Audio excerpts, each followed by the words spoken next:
U.S. Congresswoman Liz Cheney has lost her Wyoming Republican primary by a landslide to a rival endorsed by Donald Trump. Cheney is a longtime critic of the former president and is leading the investigation into the January 6th riot.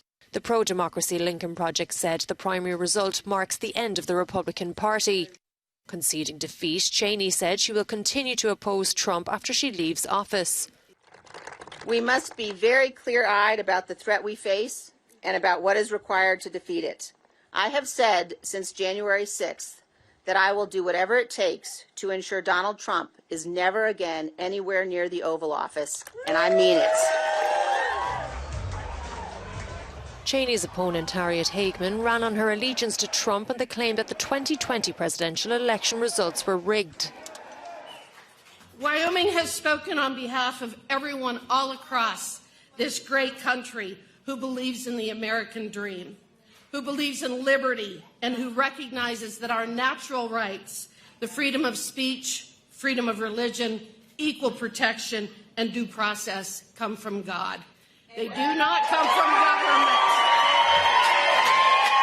And the government cannot take them away. 8 House Republicans that voted to impeach Trump last year have since left office. The result comes days after the FBI recovered numerous classified documents at Trump's Mar-a-Lago estate.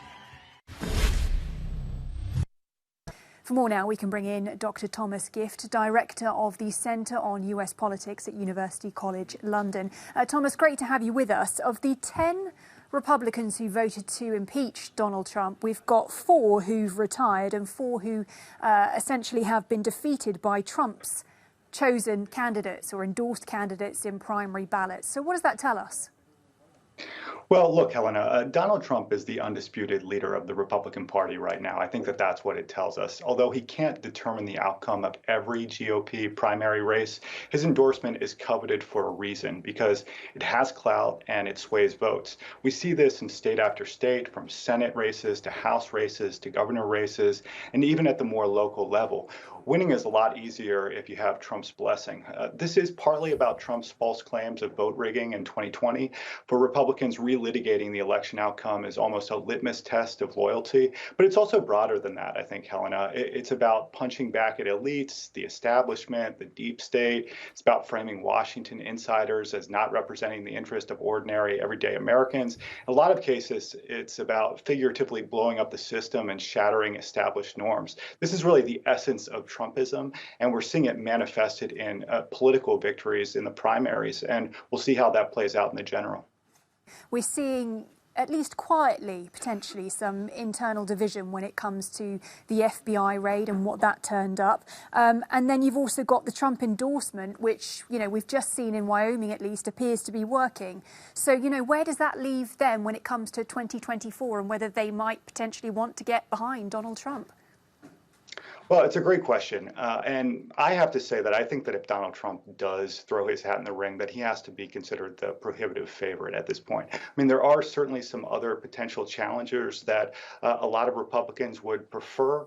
One that comes to mind would be Ron DeSantis, who is the governor of Florida. But I think what will happen is if you get kind of Donald Trump and all these other candidates, all of these other candidates are going to kind of split the vote share. And we know that Donald Trump does have a floor on his support, about 30%. So if he's able to get his base to turn out, and if all the other potential candidates kind of split the votes, then in these primaries where there's a plurality, I think Donald Trump will still emerge the victor. You know, there is a division within the Republican Party, but some of that division tends to be more behind the scenes and in private.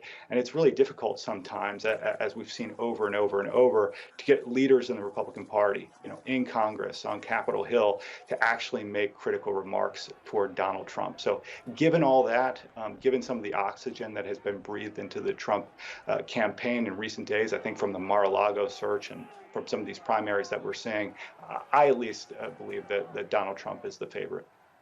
Well, I do just have to ask you about Liz Cheney, of course, before we go, because, you know, she said in her concession speech she's not going to give up. Some people are saying, does that mean that we're looking at a 2024 run for her? I mean, that could prove pretty difficult. We could ask whether she might appear as an independent, for example. But what do you think? I really don't think that there's room for someone like Liz Cheney right now in the Republican Party. I mean, this is not your father's Republican Party, is a phrase that we've heard over and over. It's not the party that nominated George W. Bush. It's not the party that nominated Mitt Romney, for example.